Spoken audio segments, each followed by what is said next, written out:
네, 성도 여러분 한 주간 평안하셨습니까? 오늘도 우리에게 평강을 주시는 하나님이 우리와 함께 하십니다. 오늘 예배를 통해서 평강의 주님을 깊이 만나시는 복된 은혜가 있으시길 바라겠습니다.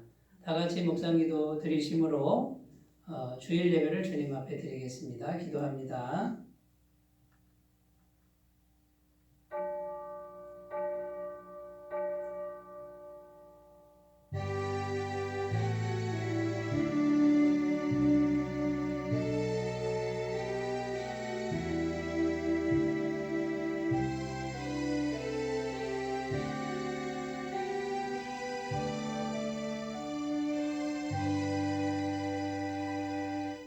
예수께서 이르시되 나는 부활이요 생명이니 나를 믿는 자는 죽어도 살겠고 무릇 살아서 나를 믿는 자는 영원히 죽지 아니하리니 이것을 내가 믿느냐. 하나님은 영이시니 예배하는 자가 영과 진리로 예배할지니라. 아멘. 우리의 발걸음을 지키시며 생명의 길로 인도하여 주시는 하나님 아버지, 지난 한 주간도 저희 곁에 함께 계시며 동행하여 주시는 은혜에 감사를 드립니다.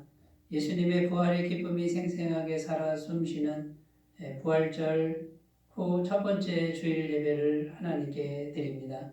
신령한 은혜를 사모하는 주의 자녀들에게 성령으로 충만케 하사 우리 안에 허락하신 부활의 기쁨이 소멸되지 않게 하옵소서. 십자가의 은혜로 죄인들을 구원하시고 부활의 능력으로 성도들에게 참된 소망을 주시는 우리 주 예수님의 이름으로 기원하옵나이다. 아멘. 다 같이 찬송가 15장을 함께 부르겠습니다.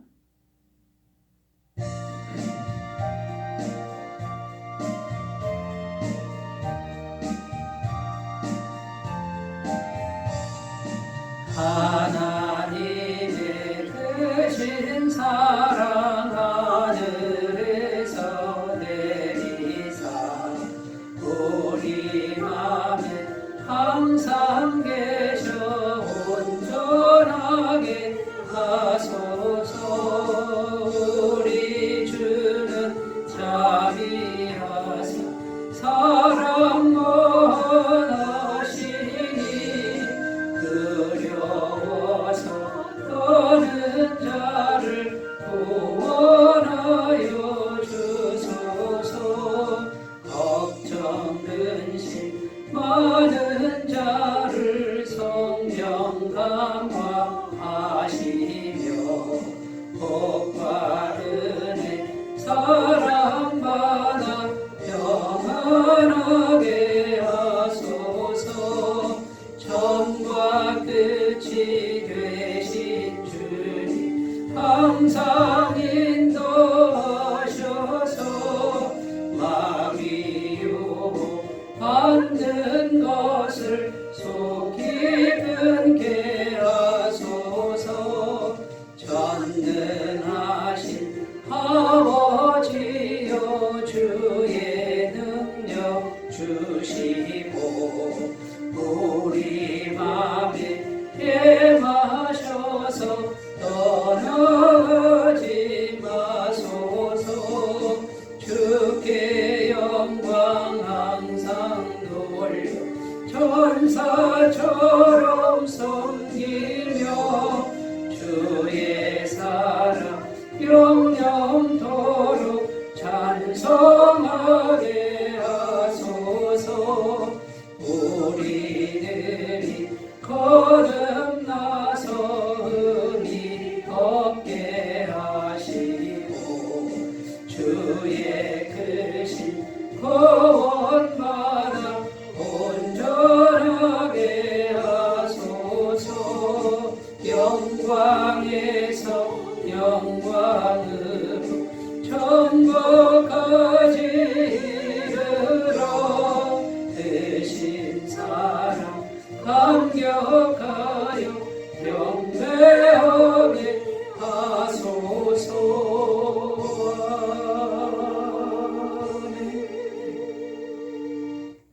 사도신경으로 신앙 고백드립니다. 나는 전능하신 아버지 하나님 천지의 창조주를 믿습니다. 나는 그의 유일하신 아들 우리 주 예수 그리스도를 믿습니다.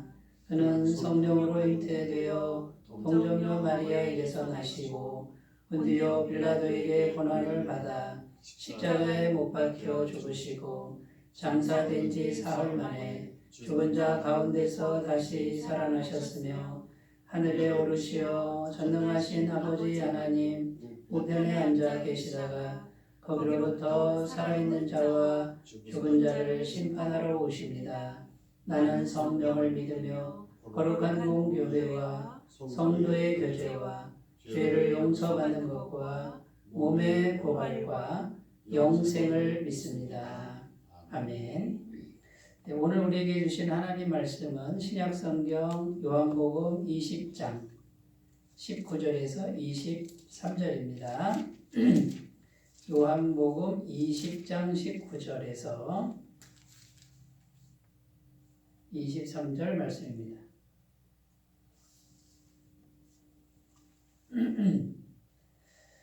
네, 신약성경 183쪽이고요. 요한복음 20장 19절에서 23절 말씀을 봉독해 드리겠습니다. 이날 곧 안식 후 첫날 저녁 때에 제자들이 유대인들을 두려워하여 모인 곳에 문들을 닫았더니 예수께서 오사 가운데 서서 이르시되 너희에게 평강이 있을지어다.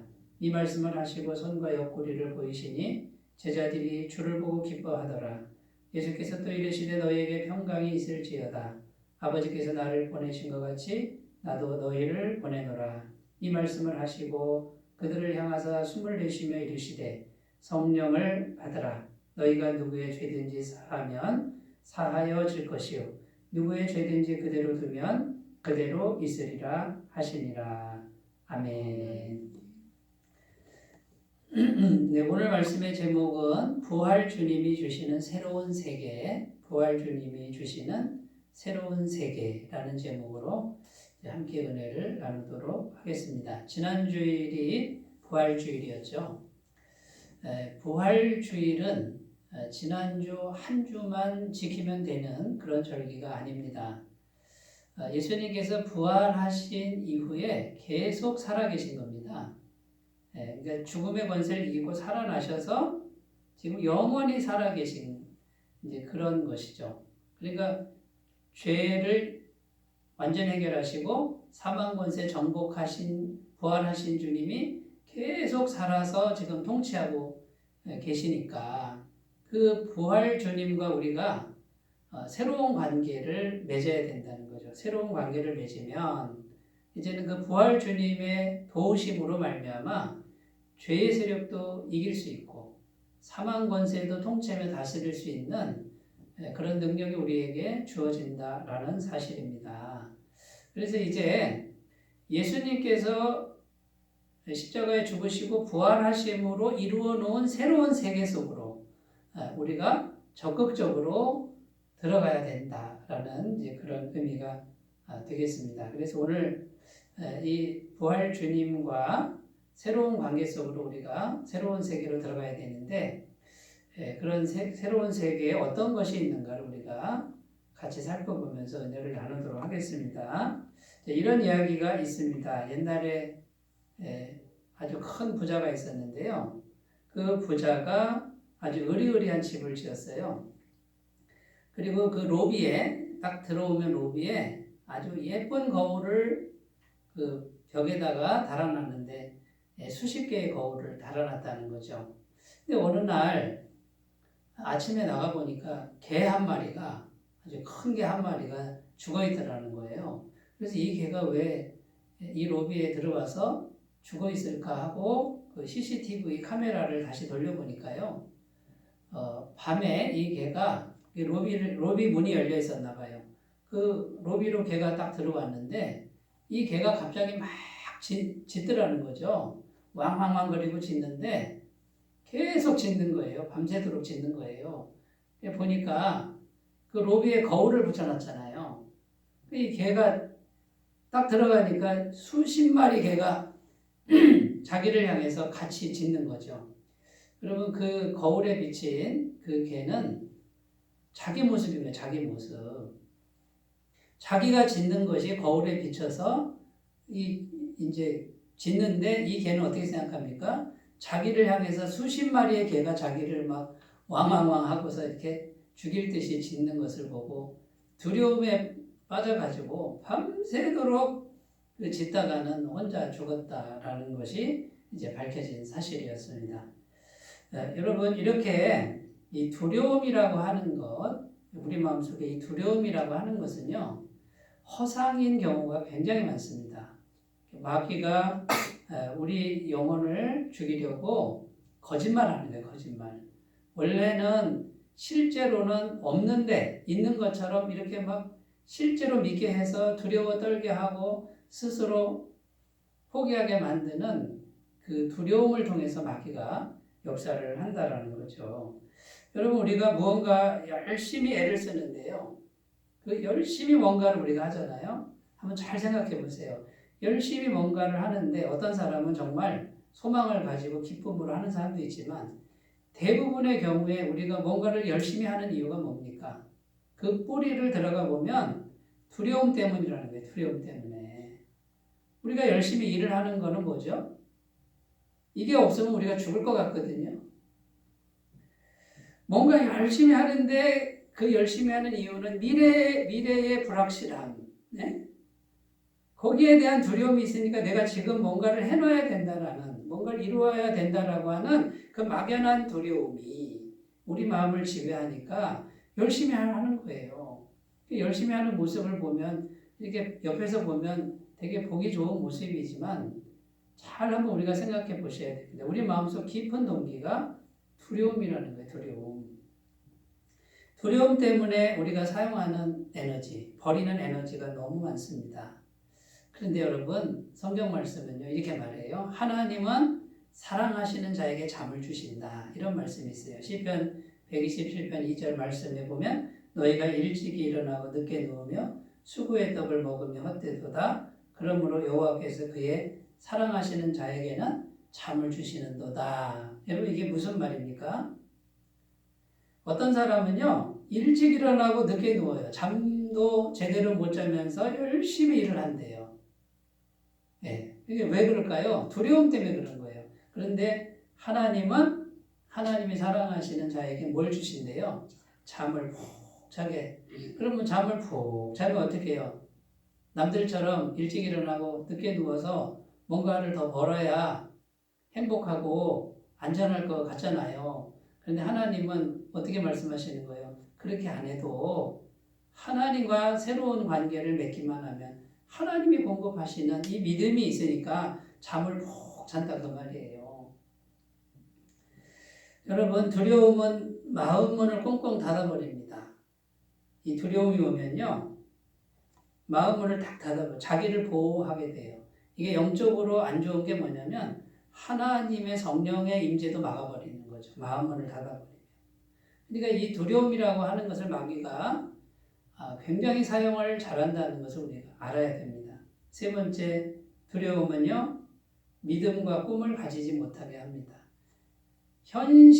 지금 현실에, 그 문제에 집착하게 하고, 그 다음에 미래에 오지도 않는 미래의 걱정거리를 하게 하므로 희망적인 미래의 꿈을 가지지 못하게 합니다. 성경의 믿음의 원리는 이겁니다. 내 믿음대로 될지어다. 여러분, 우리가 두려움을 계속 갖고 있으면 내 두려움대로 될지어다. 이게 영적인 원리예요. 그러나 우리가 미래에 대한 어떤 믿음과 꿈을 계속 잉태하는 사람은 어떻게 돼요? 내 믿음대로 될지어다. 이것이 주님의 음성인 줄로 믿습니다. 자, 오늘 성경 말씀 우리가 읽었는데요. 예수님의 제자들이 두려워가지고 문을 걸어 잠근 거예요. 꽁꽁 걸어 잠그고 무서워서 못 나가요. 두려워서 못 나가는 거예요. 그런데 그 한가운데 부활하신 주님이 갑자기 짠 나타나셨어요. 문을 열고 들어오신 게 아니었습니다. 그냥 오셨다. 이렇게 증거하고 있는 것이죠. 그 부활 주님이 오셔서 첫 번째로 하신 말씀이 뭐냐면 너희에게 평강이 있을지어다. 이렇게 말씀하셨습니다. 자, 이제는 예수님께서 부활하셨기 때문에 그 부활하신 주님이 오셔서 이제는 새로운 관계로 나아가야 된다. 우리가 새로운 관계를 맺어야 된다라고 말씀하고 있는 것이죠. 그래서 여러분, 자, 이렇게 두려움에 떨고 있는 제자들의 모습은 오늘날 우리의 모습일 수가 있다라는 겁니다. 그러나 지금 부활하신 주님이 영원히 살아계시니까 우리 새로운 세계 속으로 우리가 같이 말씀을 따라서 들어가셔서 이제는 평안을 누리시는 귀한 삶이 되셨으면 좋겠습니다. 자, 첫 번째는 새로운 관계입니다. 새로운 관계. 이 새로운 관계를 믿어야 된다라는 거예요. 19절 말씀을 다시 읽습니다. 이날 곧 안식 후 첫날 저녁 때에 제자들이 유대인들을 두려워하여 모인 곳의 문들을 닫았더니 예수께서 오사 가운데 서서 이르시되 너희에게 평강이 있을지어다. 자, 부활하신 주님이 오셔서 이제 평강이 있을지어다라고 말씀하셨습니다. 자, 여기 보면 이 평강이 있을지어다, 이 평강이 구약 히브리어는 샬롬이고요. 헬라어로는 에이레네라는 단어죠. 자, 그런데 평강이 있을지어다, 이 평강은 하나님의 평강, 완전한 평강을 의미합니다.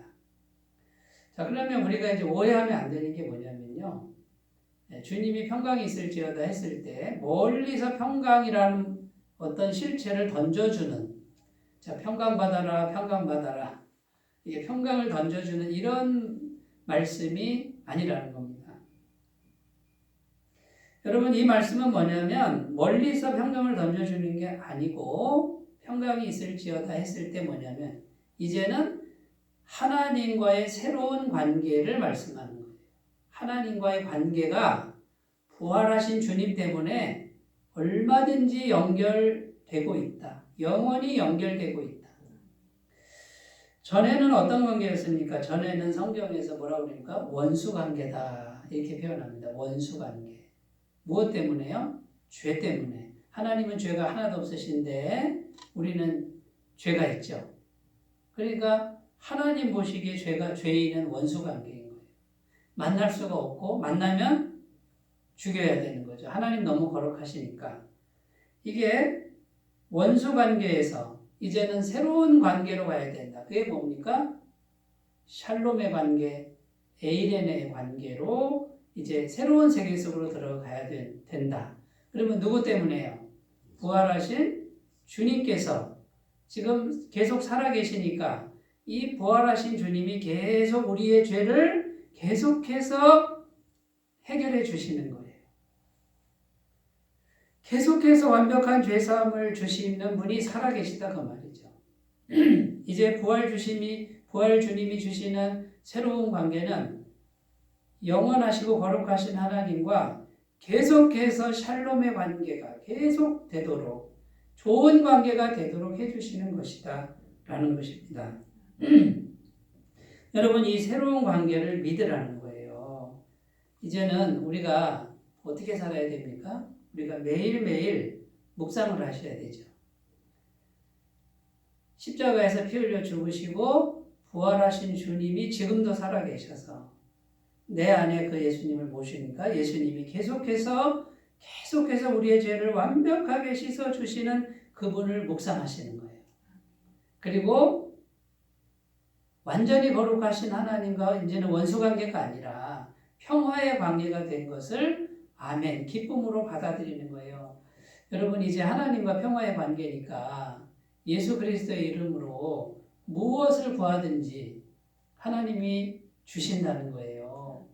얼마든지 허락하신다는 거예요. 여러분, 이것을 계속 믿으셔야 되는 거예요.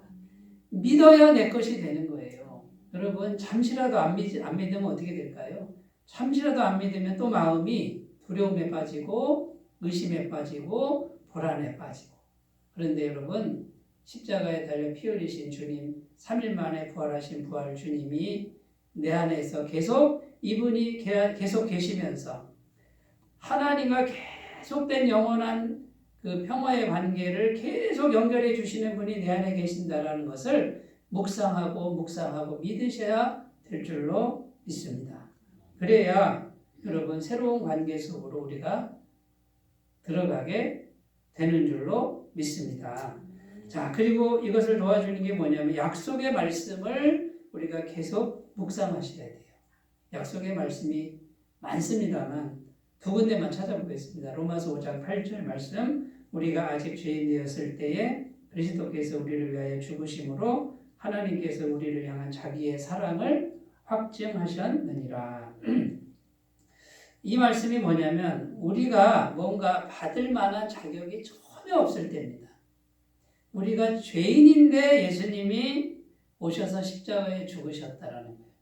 죄인인데 이미 죽어주셨다라는 거예요. 어디 잘하나 보자 이렇게 보고 죽으신 게 아니라 가망이 없는 죄인일 때 예수님 오셔서 자신의 전부를 주신 그 마음을 묵상하라는 거죠. 이것이 하나님의 사랑이라는 겁니다. 이것을 묵상하면 묵상할수록 우리는 어떻게 됩니까? 구원받은 이제 우리는 어떻게 되는 거예요? 죄인일 때 전부를 주신 분이 이제 구원받아서 하나님 알게 됐는데 이제는 뭐 전부를 주신 것보다 더 주시겠죠. 예? 여러분 한번 생각해 보세요. 얼마나 큰 사랑이에요. 이거를 계속 우리가 믿어야 될 줄로 믿습니다. 로마서 8장 38절 39절 내가 확신하노니 사망이나 생명이나 천사들이나 권세자들이나 현재일이나 장래일이나 능력이나 높음이나 기쁨이나 다른 어떤 피조물이라도 우리를 우리 주 그리스도 예수 안에 있는 하나님의 사랑에서 끊을 수 없으리라. 아멘. 우리 주 그리스도 예수 안에 있는 부활 주님 안에 있는 하나님의 그 사랑에서 끊을 수 있는 어떠한 존재도 없다. 이 말씀을 계속 묵상하는 거예요. 받아들이는 거예요. 그러면 새로운 세계, 새로운 관계 속으로, 평화의 관계 속으로 우리가 들어가게 될 줄로 믿습니다. 이 관계 속에서 살아가시는 우리 모두가 되었으면 좋겠습니다. 자, 두 번째, 부활 주님이 주시는 새로운 세계 두 번째는요, 새로운 통로예요. 새로운 통로. 우리가 새로운 통로가 된 것을 믿으라 라는 거예요. 21절 말씀입니다. 예수께서 이르시되 너희에게 평강이 있을지어다. 아버지께서 나를 보내신 것 같이 나도 너희를 보내노라. 자, 예수님이 제자들을 보냅니다. 그런데 이렇게 말씀하십니다. 아버지께서 나를 보낸 것 같이, 이 세상에 보낸 것 같이 나도 너희를 보낸다. 자, 여기 보시면요, 성부 하나님께서 성자 예수님을 보낼 때 어떻게 보내는 겁니까? 성자 예수님 안에 성부 하나님이 계셔서 성자 예수님은 순종하는 거죠. 그러니까 성자 예수님은 온전히 순종한 다음에 성부의 통로가 되는 거예요. 성부 하나님의 뜻이 자기 안에 이루어져서 그대로 순종하는 거기 때문에 성부 하나님의 통로가 되는 거다 그 말이에요. 그러면 예수님이 제자들을 보내는 것은 이제 제자들 안에 뭐가 있어야 됩니까? 예수님께서 계셔서 제자들은 보내는 대로 순종해서 가는 거예요. 그러면 제자들이 일을 하는 게 아니라 제자들 안에 계신 예수님이 계셔서 예수님의 일을 하는 거죠. 그러니까 제자들은 주님의 통로가 되는 거예요. 여러분, 이게 주님이 주시는 새로운 세계예요. 전에는 어떤 세계였습니까? 주님이 계셔서 통로가 되는 게 아니라 내가 열심히 하는 거죠. 내 열심, 내 열정, 내 노력. 그러나 이제 부활하신 주님께서 우리 안에 계셔서 살아계신 분이 우리 안에 계셔서 우리의 순종을 통해서 주님이 일을 하시는 이제 그런 세계가 열렸다는 거죠. 여러분, 그러면 우리가 주님의 통로가 된 것을 믿으라는 거예요. 예수님은 성부 하나님께 온전한 순종을 행하셨다고 성경은 증언합니다. 빌립보서 2장 5절에서 8절 말씀에 보면 너희 안에 이 마음을 품으라고 그리스도 예수의 마음이니 그는 근본 하나님의 본체시나 하나님과 동등됨을 취할 것으로 여기지 아니하시고 오히려 자기를 비워 종의 형체를 가지사 사람들과 같이 되셨고 사람의 모양으로 나타나사 자기를 낮추시고 죽기까지 복종하셨으니 곧 십자가에 죽으심이라. 성자 예수님도 하나님이신데 이 땅에 자기를 비우고 오셨다는 거예요. 그런데 성부의 뜻이, 성부 하나님의 뜻이 마음에 있는데 그분의 뜻을 담고 온전한 순종을 한 거예요. 하나님의 통로가 온전히 되셨다 그 말이죠. 자, 그런데 예수님이 이제 제자들을 나도 너희를 보내노라. 그런데 우리에게 말씀하시는 거죠. 우리에게 나도 너희를 보내노라 이렇게 말씀하시는 거고요. 너희가 나의 통로가 되어야 된다라고 말씀하시는 겁니다. 여러분 이게 부활 주님과의 새로운 관계라는 겁니다. 그런데 문제가 있습니다. 예수님은 온전한 순종을 하셨는데 우리는 온전한 순종이 잘 됩니까? 잘 안 되지 않습니까? 왜 그렇습니까? 우리 안에 죄성이 아직도 있기 때문에. 그래서 우리 안에는 어떤 게 있어요? 이기적인 마음이 있고요. 그 다음에 탐욕이 있고요. 겁쟁이. 그 다음에 사람 앞에 섰을 때 굉장히 두려워하는 거죠. 실패자라고 하는 어떤 그런 생각들이 우리 안에 가득가득 들어있기 때문에 주님의 온전한 통로가 되기가 어렵다는 거예요. 그래서 주님께서는요, 자, 우리가 그런 것을 잘 알고 있어요. 부족한 걸 잘 알고 있어요. 그러면 부족한 우리들을 보낼 때 어떻게 하신다는 거예요? 반드시 그 마음 속에 있는 걸림돌을 해결하면서까지, 그 마음을 연단하면서까지 우리를 사용하신다. 이런 의미가 있습니다. 그러니까 여러분, 우리가 주님의 온전한 통로가 되려면 반드시 마음의 연단 과정이 있다는 것을 꼭 기억하셨으면 좋겠습니다.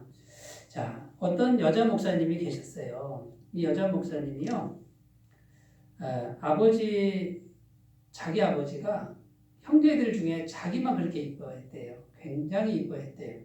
그러니까 아버지가 너무 편애를 해가지고 이 여자 목사님이 어릴 때 너무 자기만 아는 성품, 굉장히 교만한 성품, 이런 성품으로 길러졌다라고 합니다. 근데 같은 교회를 다니는데 옆에 있는 막 자매들이 막 선교사도 나가고 막 목회의 길도 나가고 하다 보니까 이 여자 목사님이요, 경쟁의식이 발동해가지고요, 하나님이 사실 부르신 그런 어떤 감동이 있는 게 아니라 옆에 있는 사람이 막 은혜 받고 가니까 경쟁의식 때문에 자기도 신학교를 간 거래요. 신학교를 가서 이제 목회의 길로 들어섰는데 가는 데마다 불평등 대접을 받는 거예요. 여자라는 이유 때문에. 교회마다 그냥 핍박을 하고 무슨 여자가 목사냐 그러면서 이런 막 핍박을 계속 이제 받고서 막 울분 속에서 이제 살아갔습니다. 그러다가 자기를 사랑하는 사역자를 만나서 이제 결혼을 했는데 신혼여행 갔다 오니까요, 장로님이 조용히 부르시더니 다른 교회 알아보라고 그러면서 말하자면 이제 사역지도 잃어버린 거죠. 이 여자 목사님이 너무 슬퍼가지고 이제 뭐 당장 갈 데는 없고 그래서 산기도 올라가서 그냥 가슴이 너무 막 억울하고 하나님 앞에 막 하소연하는데 막 장대비가 돼. 여름이라 장대비가 막 쏟아지는데 그 장대비를 맞으면서 막 울면서 하나님께 막 기도를 하는데 이제 기도가 깊어지니까 환상을 본 겁니다. 환상을. 그 장대비 속에서 환상을 보는데 그 집에서 우리 부엌에서 쓰는 국자 있지 않습니까? 국자. 쇠로 된 국자도 아니고 나무로 된 허름한 국자가 이렇게 하늘에서 더 이렇게 내려오는데 그 환상이 보이더래요. 그래서 이 여자 목사님이 이게 뭡니까? 하고 물었더니 이제 마음속에서 이 국자가 너다 이라는 거예요. 예.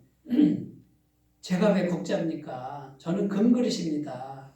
적어도 은그릇은 됩니다. 제가 왜 국자입니까? 하고서 막 하소연하는데 하나님이 아니다, 너는 국자다. 이렇게 말씀을 하시더라는 거죠.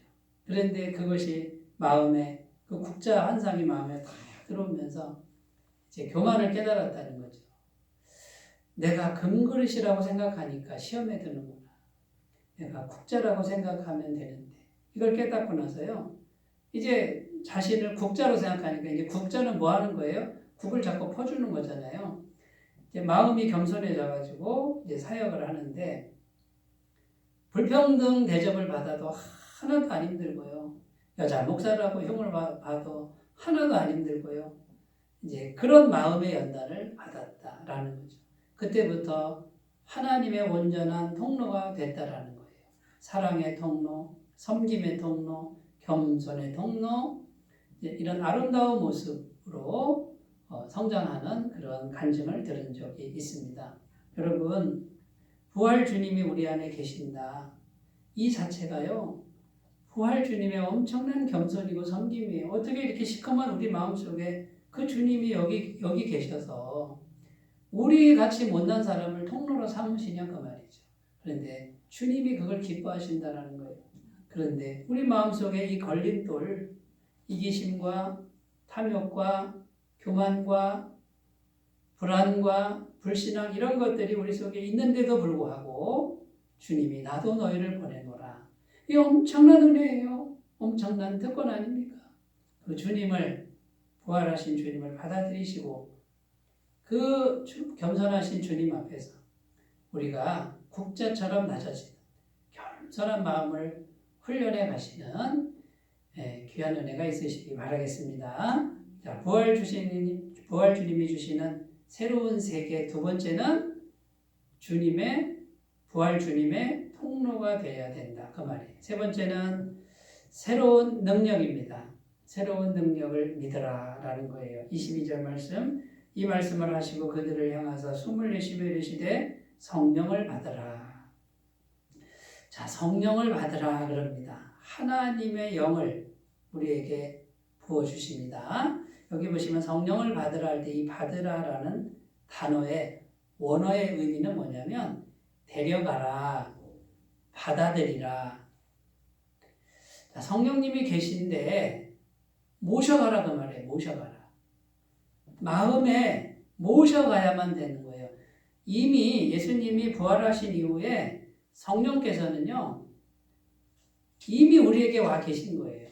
그런데 우리가 마음으로 모셔드려야만 오신다는 거죠. 그런데 이 성령님은 어떤 분이죠? 이 성령님은 권능이다 이렇게 말씀해요. 사도행전 1장 8절에 오직 성령이 너희에게 임하시면 너희가 권능을 받고, 여기서 말할 때 이 권능이 듀나미스라는 단어예요. 근데 여기서 영어 다이나마이트가 나왔어요. 여러분 다이나마이트 아시죠? 폭탄이에요. 산을 무너뜨리는 다이나마이트 같은 능력이에요. 그러니까 성령님이 우리 안에 들어오시면 다이나마이트 같은 엄청난 그 능력이 우리 속에 오는 거예요. 자, 부활 주님과 새로운 관계를 맺으시는 것은 새로운 능력이 우리 속에 얼마든지 오실 수 있는데 조건이 뭡니까? 모셔가는 사람의 것이다. 여러분, 그러니까 성령님을 계속해서 우리 안에 모시는 일이 필요하다. 이게 부활 주님을 만난 사람이 새로운 세계로 들어가는 새로운 삶의 모양이라는 거예요. 성령 한 번 받았다고, 옛날에 받았다고 지금 안 하고 있으면 소용없습니다. 언제나 성령님은 현재형으로 만나셔야 됩니다. 지금 계속 성령님을 모셔드리는데 그 성령님을 계속 모셔드리면 어떻게 해요? 엄청난 하나님의 권능이 우리 안에 임한다라는 것입니다. 여러분, 이것을 꼭 믿으시고 성령을 모셔가는, 날마다 모셔가는 새로운 관계로 들어가셨으면 좋겠습니다. 성령 받기 전에 제자들은 두려워서 문을 잠그고 나가지도 못하는 겁쟁이였습니다. 성령 받으니 어떻게 됩니까? 두려움을 극복합니다. 문을 열고 나갑니다. 고난을 받아들이는 믿음의 용사들이 다 되었다라는 것입니다. 이 제자들을 통해서 하늘의 능력이 다운로드 임해가지고 사도들, 제자들의 손에서 표적과 기사가 일어났다고 성경은 증언합니다. 여러분, 오늘날도 마찬가지입니다. 우리가 성령의 능력을 충만하게만 받으면 우리를 통해서 기사와 표적이 나타나는 것을 믿으셨으면 좋겠습니다. 에베소서 5장 18절 술 취하지 말라 이는 방탕한 것이니 오직 성령의 충만함을 받으라. 이렇게 말씀하는 것을 꼭 기억하셨으면 좋겠습니다.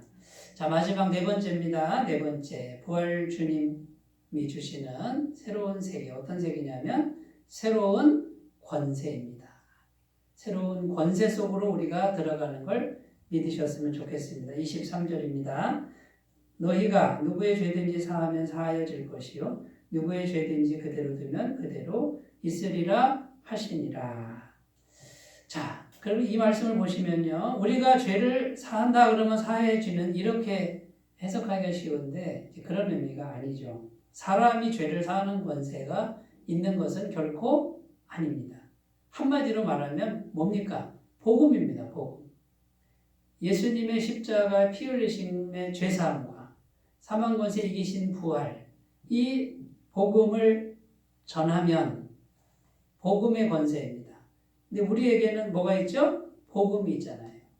복음을 전하는 게 권세다 그 말이에요. 자, 복음을 전했을 때 받아들이면 죄사함이에요. 그러나 안 받아들이면 이제 벌을 받는 거죠. 사함이 없는 거죠. 그러니까 복음의 권세를 우리가 가졌다라는 겁니다. 자, 그러면 이제 부활 주님과 새로운 세계는요, 뭡니까? 복음으로 사는 거예요. 복음으로. 첫 번째, 내가 먼저 복음을 믿어야 됩니다. 날마다 예수님의 죄사함과 사망 권세를 이기신 그 피 묻은 복음, 영생의 복음을 내가 믿어야 됩니다. 두 번째는 뭡니까? 복음을 전해야 됩니다. 로마서 1장, 디모데후서 4장 2절 너는 말씀을 전파하라. 때를 얻든지 못 얻든지 항상 힘쓰라. 범사의 오래 참음과 가르침으로 경책하며 경계하며 권하라. 되든지 안 되든지 복음을 전하는 게 권세라는 걸 믿으셨으면 좋겠습니다. 세 번째, 복음의 능력을 믿으셔야 됩니다. 로마서 1장 16절 내가 복음을 부끄러워하지 아니하노니 복음을 부끄러워하지 말라는 거예요. 이 복음은 모든 믿는 자에게 구원을 주시는 하나님의 능력이 됨이라. 여러분, 우리가 죄사함의 권세가 있는 게 아니라 우리 안에 피 묻은 복음의 권세. 여러분, 사람들이 조롱하고 냉대해도 복음을 부끄러워하지 말고 복음의 능력을 믿고 때를 얻든지 못 얻든지 전하시는 귀한 삶이 되시기를 바라겠습니다. 5만 번 기도 응답받은 조지 뮬러라는 아주 유명한 분이 있습니다. 이분이 친구 5명을 전도를 하기 위해서 5명을 놓고 계속 기도를 하는 거예요. 1년 만에 한 친구가 전도됐습니다. 5년 만에 두 번째 친구가 전도가 됐습니다. 예수님 믿게 됐습니다. 10년 만에 세 번째 친구가 회심을 했고요. 2명 남았잖아요. 마지막 네 번째 친구는 조지 뮬러가 죽는 순간에 또 복음을 전했다는 거예요. 그때 예수님 믿었고, 그럼 한 사람은 안 됐네요? 아니요. 조지 뮬러가 죽은 후에 이 사람은 예수님을 영접했다라는 겁니다. 여러분, 조지 뮬러가 훌륭한 게 아니라 이 조지 뮬러는 복음의 권세를 믿은 거예요. 믿고 전하고 기도하는 것. 어떤 사람은요, 나는 못해, 나는 안 돼. 그 사람은 영원히 못할 거예요. 안 된다라고 하는 이것은 부활 주님 만나기 전의 일이에요. 부활 주님을 만나고 나서는 여러분, 우리는 새로운 권세자, 복음을 가진 새로운 권세자, 이 자아상으로 충만하셨으면 좋겠습니다. 자, 부활 주님이 주시는 새로운 세계로 우리가 들어가야 되는데, 새로운 관계입니다. 계속적인 평화의 관계입니다. 하나님과. 두 번째, 새로운 통로입니다. 우리가 주님의 통로가 되는 겁니다. 마음의 연단을 받으심을 통해서. 세 번째, 새로운 능력, 성령님과의 관계입니다. 네 번째, 새로운 권세, 복음의 권세를 믿고 승리하시는 귀한 삶이 되시기 바라겠습니다. 기도합니다. 하나님 아버지, 부활주일은 지난주만 있는 게 아니라 부활주일은 계속되고 있습니다. 부활은 계속되고 있습니다. 하나님, 이제 부활하신 주님과 새로운 세계 속으로 힘차게 들어가는 우리 모두가 되게 하여 주옵소서. 예수님의 이름으로 기도드립니다. 아멘. 찬송가 430장 부르겠습니다. 430장입니다.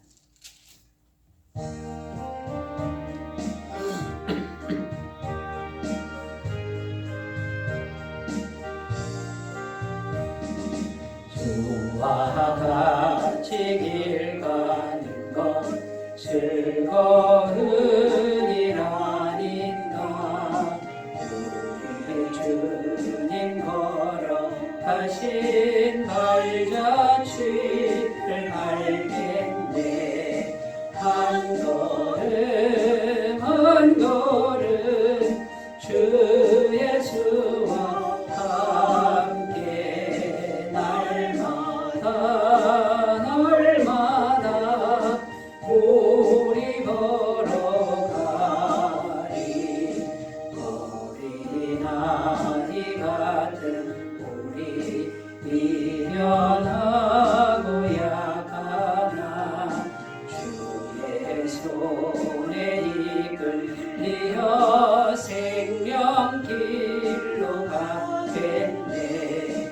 한 걸음 한 걸음 주 예수와 함께 날마다 우리 걸어가리. 꽃이 피는 들판이나 험한 골짜기라도 주가 인도하는 대로 주와 같이 가겠네. 한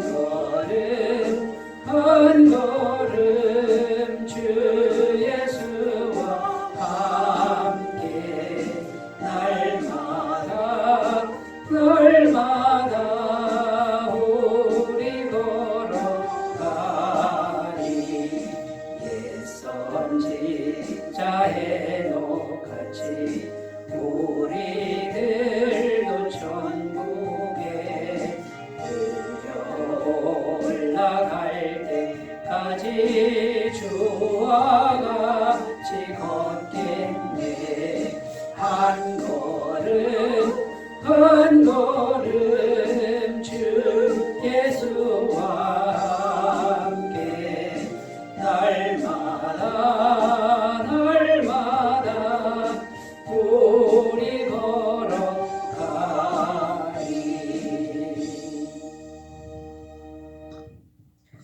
네, 부활하신 주님과 생생하게 교제하시는 매일매일의 삶이 되시길 바라겠습니다.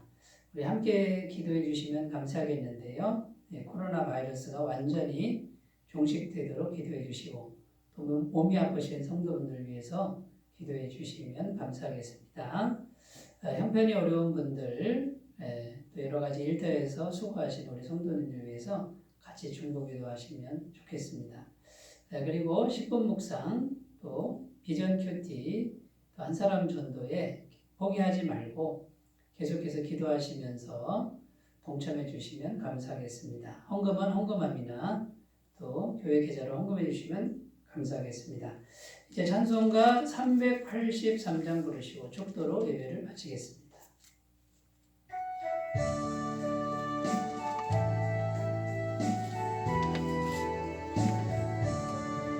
눈을 들어 산을 보니 도움 어디서나 천지지은 주 하나님 나를 도와주시네. 나의 발이 실족지 않게 주가 깨어 지키며 택한 백성 항상 지켜 길이 보호하시네.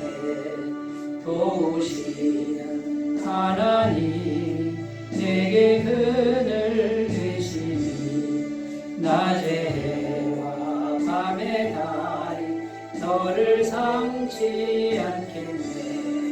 내게 화를 주지 않고 오늘 보호하시므로 너의 주의 지금부터 영영 인도하시니. 아멘.